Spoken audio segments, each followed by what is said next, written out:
Booted balls, blown leads, and yet somehow the Reds did exactly what we asked them to do against the Milwaukee Thieves of Joy. We're going to break it down on today's Locked On Reds.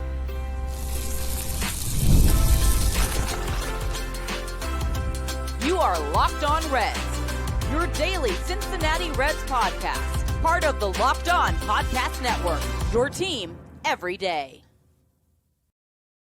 Welcome into the Locked On Reds podcast. My name is Jeff Carr. His name is Steve Offenbaker, and we are lifelong Cincinnati Reds fans, for better or for worse. And we're glad that you're alongside us here today. We've been podcasting about this team for a combined 14 seasons, and Locked On Reds is, of course, part of the Locked On Podcast Network. We are your team, your Cincinnati Reds, every single day.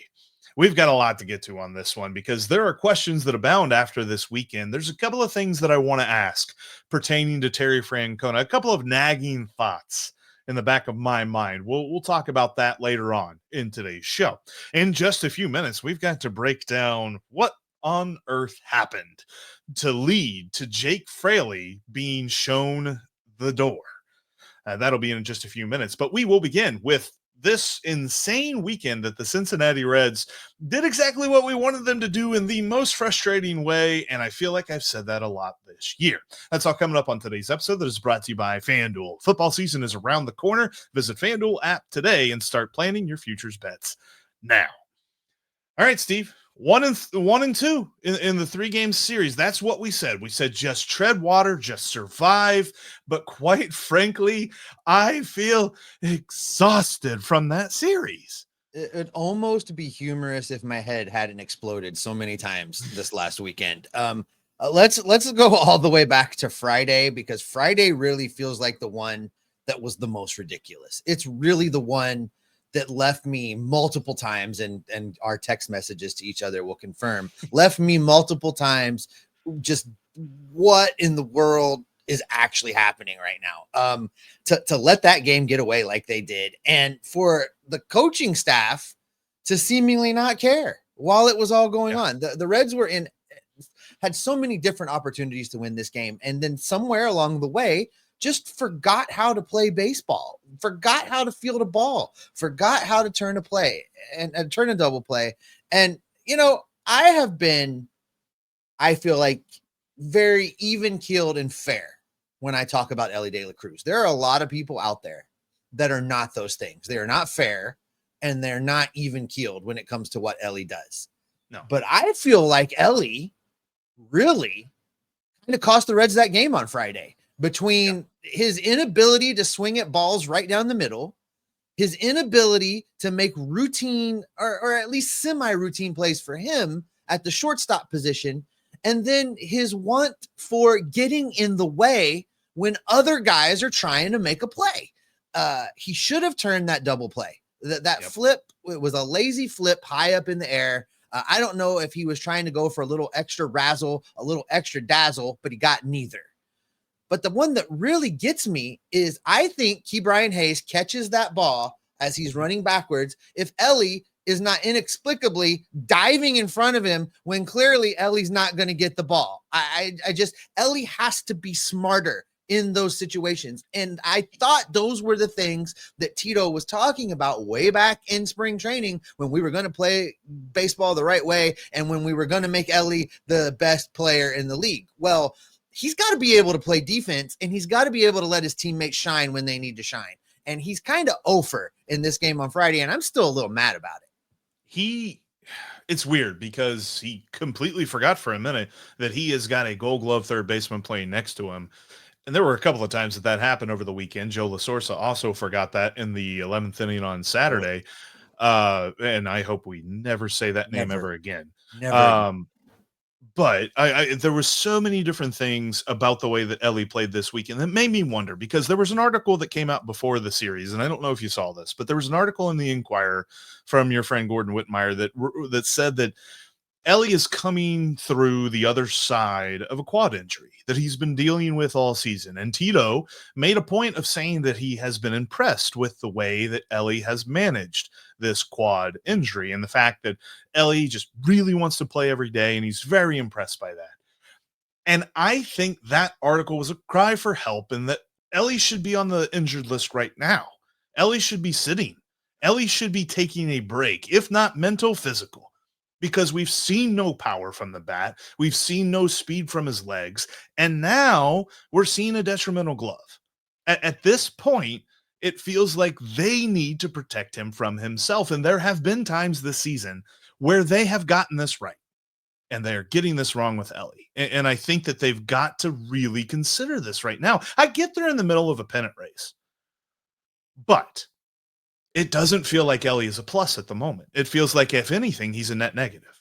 I love that you stole my catchphrase of you've got to protect the players from themselves. No, absolutely. Listen, I don't know if I think he's banged up enough that he needs a 10-day shutdown on the injured list, but this whole Elly's got to play in every single game, that needs to stop right now. Whatever, you got to win every single game. That whatever the Reds' next off day is, Elly needs the day off before that. He needs 2 consecutive days off to kind of reset, and he needs to be told straight away, I don't care if this game goes 15 innings, you're not playing. Go home. Go home. Don't even be at the ballpark. We will see you on the other side of the off day. That's what needs to happen with Elly to do the things you just said. One, clear his mind, clear his head, and then also just force him to kind of let his body have a couple days to reset. And if they will do that, if the Reds will do that, I bet we see a different version of Elly De La Cruz after the 2 days off. That's my biggest concern from this series, because there were a lot of shenanigans. There were a lot of this happened and that happened, and you can't believe that any of it happened. I mean, there were some bad plays defensively for sure on both Friday and Saturday. I felt like the Reds had chances to win both games. And I felt like the Brewers were doing their best job to hand them to them.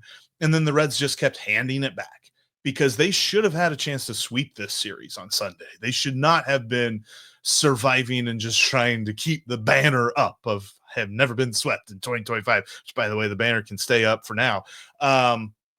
But I feel like as much as that win on Sunday might have felt like some sort of reset on the weekend, I still have a lot of questions about this team based on their performance. Like, we're also asking the question, even after Sunday's win, of where are we with this bullpen? This bullpen just feels like everyone is now part of the roulette wheel, and I don't know who I trust anymore.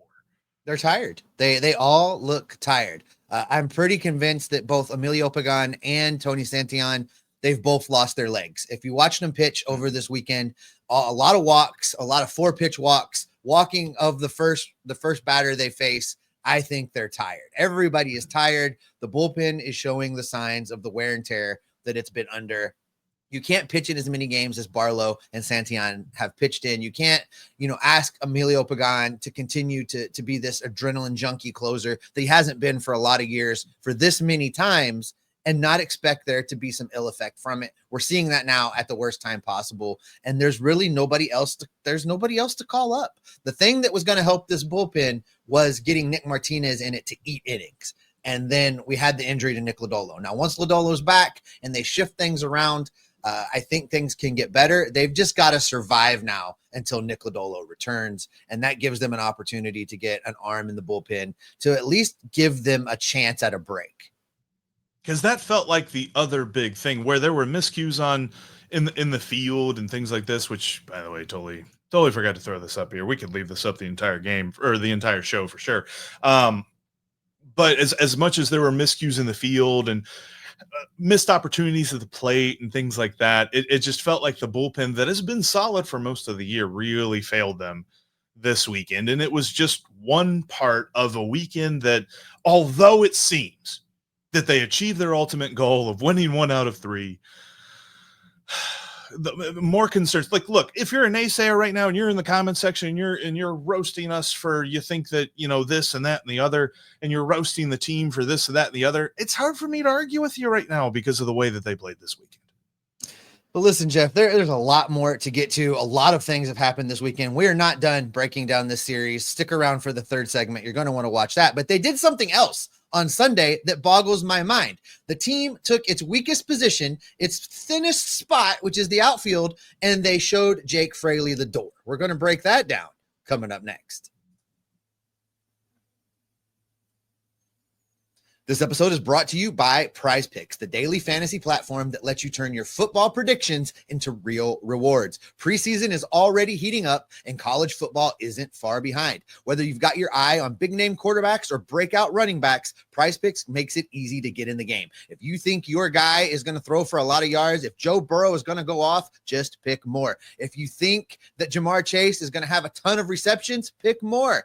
If you think that the Bengals defense is going without Trey, just pick less on the sacks. It's just that simple. Download the Prize Picks app today and use the code LOCKEDONMLB to get $50 in lineups after you play your first $5 lineup. That's code LOCKEDONMLB to get $50 in lineups after you play your first $5 play. Prize Picks, run your game.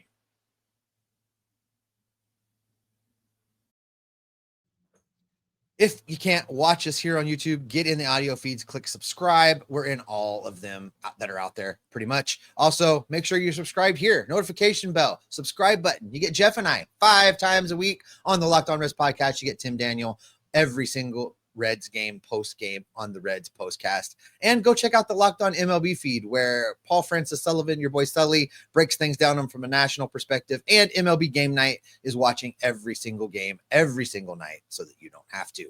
All right, Jeff, I want to circle back to the Milwaukee series in the next segment, but let's spend some time talking about what really is a head scratcher of a move, as on Sunday, the Cincinnati Reds decided they have too much outfield depth and have decided to send Jake Fraley packing. They have designated him for assignment to go find a job someplace else.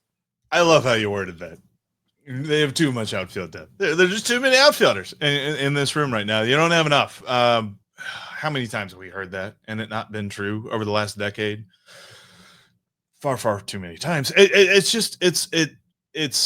so puzzling, Steve. The timing of it is what is puzzling, because if you want to argue performance-based and did he merit it, there's an argument to be had, but you can't have that argument without asking why now? Why now? Why not even trade him back at the deadline? See if you could get a, single A project prospect or whatever for it. And maybe they tried that and there was no takers, but I find it strange because he has one more year of team control left after this. So you're telling me that there is no more value you can recoup from Jake Fraley. I think, and this is speculation because we have quotes and we'll mention the quotes here in a minute, but I think that there was something more to this, because I think after Saturday, when he hyperextended his knee on that badly played ball in left field, and he had an error for it, and he deserved the error for it. It was a badly played ball, and he hyperextended his knee, and he came out of the ball game. They were going to do the thing where they're like, okay, he's hurt. We'll put him on the IL. And then Jake Fraley was like, no, we did the tests. I'm fine. I'm good to play. Because you have to have a player to cooperate in order to do the phantom IL stint. And if the player's not going to cooperate, then you cannot do the phantom IL stint. And I wonder if that's what happened here. Yeah, Terry Francona said there were some private conversations that he couldn't get into, but he also said that a decision was made to let Jake go and explore finding a place where he could play every day. And I wonder if there was some dissatisfaction in the amount of playing time that Fraley was getting. I wonder if you voiced a little bit of that. I think your hypothesis there, while unprovable, is plausible. It could definitely be a thing that happened. But what I do know is there, so they call up Will Benson. Fine. I don't know that he has played quite as well as Jake Fraley this year. He's earned himself a couple demotions to AAA, but there's nobody else after that. Who's after that? I don't understand what they're doing. The only other possible solution is they feel like they have the emergency card of they've got an infielder that's chomping at the bit to get called up, and they can move Spencer Steer back to the outfield if they had to. That's the only other thought that I have that would make it. We don't want that, but it's the only other thing where I could be like, how could they feel comfortable letting Jake Fraley go right now? And there's a lot of this that doesn't make sense. The other problem, though, with that, and I've heard that take about calling up Sal Stewart because they opened up a spot on the 40-man roster by DFAing Jake Fraley. And so you open up the spot, you can bring him on the 40-man, you can call him up to the major leagues, all this other stuff. Styles Stewart has not been playing first base in AAA. He's been playing third base. Well, I didn't he played say it third would be, base yesterday. I didn't say it would be Sal Stewart playing first base. I just said they would call him up. Yeah, right. But I think that there's, I don't know, like it reeks of just roster mismanagement. And that's kind of where I go with this. And the direct quote that was shared by a couple of different people on X from Terry Francona, Tito said this: through conversations, and there's some that are kind of private and some that I can't explain, but just came to the, I think, the idea that kind of giving Jake a chance to go play where maybe he thinks he deserves to play, which I understand, is maybe better than him sitting the bench here. And unquote. And quite frankly, I love that the quote was posted that way, because you thought I read that wrong. You thought I read that like I misread some words and backed it up and filled some words and put some words here and there. That's not the case. Like, I'm getting from this that Terry Francona was uncomfortable talking about this, which means that this was an uncomfortable situation. And I'm just, that's where I get my hypothesis. And it's a hypothesis, like you said, it's unprovable. We'll never know. They're not going to release the unreleased conversations unless Jake Fraley goes somewhere and kind of does a Nick Castellanos and pulls back the curtain for everybody here. Okay. But that's what's so intriguing to me, because you also have this thought about Hector Rodriguez in AAA. And Hector Rodriguez has been killing it in AAA, if not for one statistic that I'm very worried about, and that's he's a free swinger. He strikes out a lot. He swings at a lot of different pitches. He doesn't have the best plate discipline. And honestly, if you ask any scout or any evaluator, they will tell you the one thing that translates for hitters from the minors to the majors is plate discipline. And so you can tell me all about his average and his slugging percentage and everything that he's done at AAA. It's the same thing with Will Benson. It's the same thing with Rhys Hines. We just have it in a different body in Hector Rodriguez. So I kind of feel like it would just be more of the same if you bring him up. Like, maybe they're going to give him a shot. I don't know. But this feels so strange at this point in time for the Reds to be cutting a guy who's been on this roster for multiple years and is at least a fourth or fifth outfield type guy. Yeah, he was a 94 OPS plus this year, same as last year, a 94 OPS plus. His on-base percentage was 332. He was getting on base. He was drawing walks. He was doing things.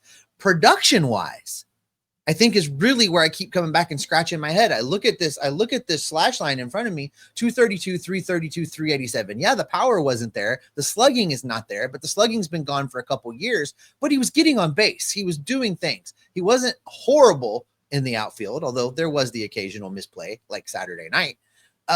This is the kind of move a team makes when they're just flush and there's just absolutely no other way with a position. And there's an obvious, the Reds are the farthest thing from being flush.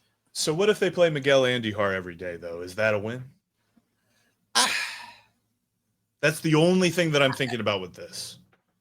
Maybe, but still, this team is vying for a wild card spot. I don't care if Jake Fraley is unhappy being the fourth or fifth outfielder. They don't have another fourth or fifth outfielder. Like, you're in a playoff push. I don't care if he's unhappy. You do what you do to put the team in the best position to win.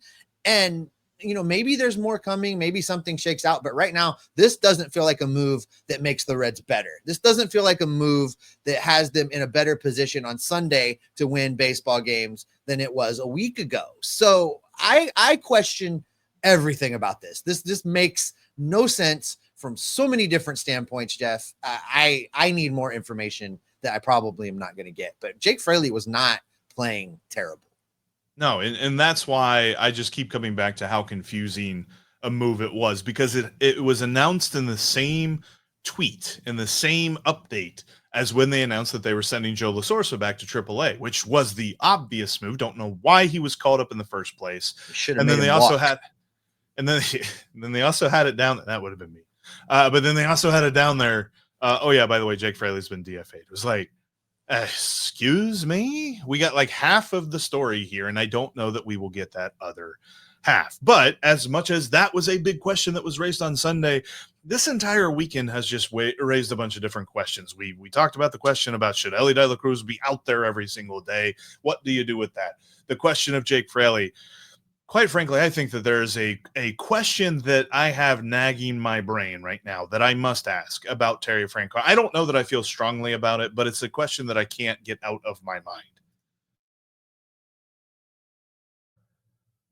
August 26th is officially FanDuel Futures Day, a brand new holiday for football fans that live for bold predictions and preseason hunches. For just 24 hours, FanDuel is giving you deals on NFL season predictions. So whether you're calling your MVP, eyeing a long shot division winner, or you're ready to crown your Super Bowl champ before week 1 even kicks off, this is your moment. The odds on Joe Burrow to be MVP will never be better than they will be on August 26th. And quite frankly, that feels like a great bet because the Bengals have really set him up that he's going to be the reason that the Bengals succeed because of their defense. It's horrible. He's going to have to throw like 1 billion touchdowns, and I think he's gonna. So this is probably a really good bet for Joe Burrow to be MVP. Plus, I'd put a little bit on the Bengals to win that AFC North Division title in 2025 as well. That's all over on the FanDuel app. Start planning your futures bets now for August 26th and FanDuel Futures Day, because Futures Day is one day and one day only. FanDuel, play your game. If you can't watch us on YouTube, you can always listen to us on your favorite podcast app. We're on all of them. Go check us out there today. Also, when you're done watching today's episode, go check out Locked On MLB Game Night. They cover every game, every night, and they watch them all so that you don't have to. All right, Steve, so many questions that this weekend really brought up. And I have a question that I will admit I don't feel strongly one way or the other, but I can't stop asking. And that is Terry Francona pulling a Tommy Tuberville? And for those that don't know the context of this, I'll give you a quick context because Tommy Tuberville coached the Cincinnati Bearcats football team for a couple of seasons. And whenever he was hired, it was heralded as a great move because he is a veteran guy that has all kinds of experience and success at Auburn and things like this. And he proceeded to collect a check, and it really didn't feel like he ever had his heart in this. I find it hard to question whether or not Terry Francona's heart is in this, but as you mentioned, there were a lot of instances where it seemed as though Terry Francona was really comfortable in that captain's chair and things just happened around him, which is what led me back to that question. I don't think it's quite that bad. But I do think there are times where Tito checks out a little bit, and I don't know if his staff is not doing a good job of reeling him back in. But that game on Friday is a game that I can point to and be like, Francona did nothing in way of trying to slow down that tsunami that was coming. We all saw it coming. We all felt it coming. And there were multiple things. I don't know if, Derek Johnson and Freddie Benavidez were like, should we wake Tito up? That chair looks cushy, but things are going to crap out there. Couple things. Terry Francona absolutely 100% is guilty, and it really cost the Reds the game by continuing inexplicably to pitch baseballs over the plate to Christian Yelich. Christian Yelich should have not seen a pitch the whole game. And then if you're going to deviate from that, and they did, and you pitch to him that first time and he whoops you, which he did, he should have not seen another strike. We saw on Sunday, managers are allowed to actually intentionally walk people. Now, it bit Milwaukee in the butt, but it was a bold strategy because if they had turned 2, we'd have all been going, damn, that was genius. What a bold strategy. But no, Tito did nothing, and he let Christian Yelich single-handedly do the thing that Yelich does every time he comes and plays the Reds. Do not pitch to that guy ever again. I don't care what the circumstance is. Barry Bonds him. Walk him. Bases loaded. I don't care. Walk him. Never another pitch. That's the first thing. The second thing is this. Suddenly, Terry Francona's team forgot how to field a baseball. They forgot how to catch it, throw it, flip it, tuck it. Whatever it is that you have to do with the baseball, the Cincinnati Reds forgot how to do it. Yeah. And I am not like, I look at these guys, they're Major League Baseball players, they're professional athletes, they're adults, they're grown men. They most of the time should know what they were doing. But there are a few times, and if you've coached baseball at any level, I'm talking from T-ball all the way through high school, college, minors, majors. If you've coached anywhere in there are times when you can look at your team on the field and understand that it has completely unraveled. And very rare are these moments in professional baseball. But in that game on Friday, there was more than one occasion where Terry Francona should have sauntered his butt to the mound and at the very least called the infield in. I'd have called the whole team in. And I don't care if the umpires got pissed off and gave us a penalty. I would have called the whole team in and been like, gentlemen, I don't know what you're doing right now, but playing baseball is not it. If you can't get it together and get it together right now, show of hands, I will sub you out right now. But what you are doing right now is embarrassing and unacceptable. That should have been the message. And as professional athletes, I would have taken that personally and gone out and maybe played with a little more fire because you could feel what was coming. And even if that didn't work, at least Terry would have tried. He would have done something besides sit in the dang bass boat chair and watch it happen. Something should have been done, Jeff. I do like that was like such a feature a couple of weeks ago whenever that was installed. And I'm like, okay, well, he's more comfortable. That's good. But are we going to win more ball games? Like, we need to win more ball games. That's what this is about. And we brought this guy in, and he is a Hall of Fame manager no matter what he does here in Cincinnati. And he probably knows that in the back of his mind. And I need to see him do what we hoped he would. Well, we hoped that he would turn Cincinnati around like he turned Cleveland around, like he turned Boston around, because he's done that for both those cities. And we saw how that affected them in amazing ways. And I get it. This is still year one, and we still have some time left in this season. But it felt as though the Reds were letting the season slip away right in front of them, and there was nothing to be had from him. And then he still made the weird decision to bring in Joe La Sorsa, and I hope it's the last time I say that guy's name, on Saturday, where By the way, just put a pin in that thought for a second. You guys, if you have not watched Jeff's post-game reaction video to the La Sorsa, go after you're finished here today, go look in the shorts on this channel, on the YouTube channel, on the Locked On Reds. Go watch Jeff's. Listen, I've known Jeff a long time, and I have never seen a meltdown like the meltdown that became the short after the La Sorsa crash game. out for sure. Yeah. Go check it out. But continue, Jeff. I wanted people to see what I got to see. Yeah, I crashed out on that one.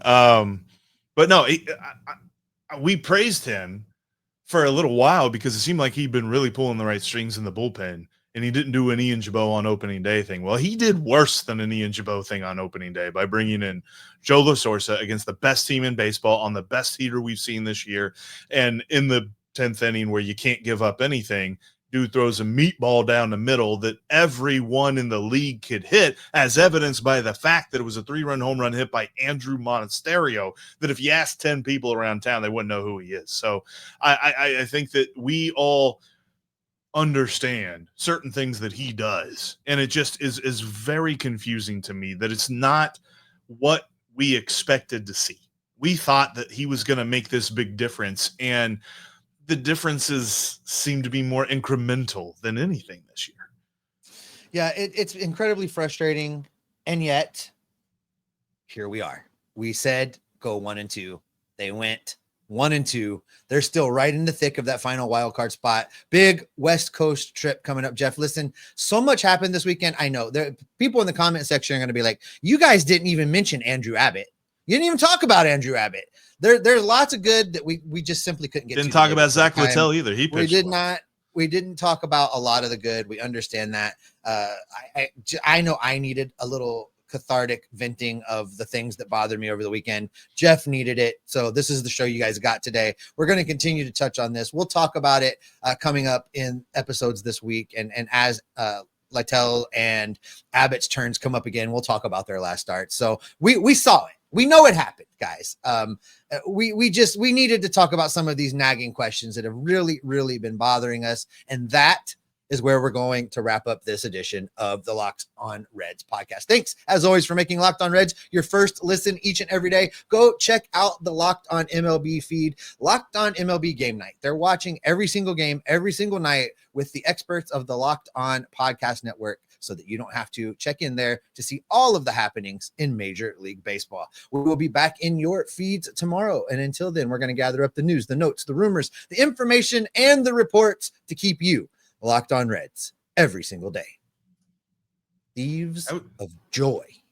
I was told that Bob Uecker's angel was in the outfield kicking balls around, and that's why the Brewers are just doing all these wings. Everything was just a bit outside.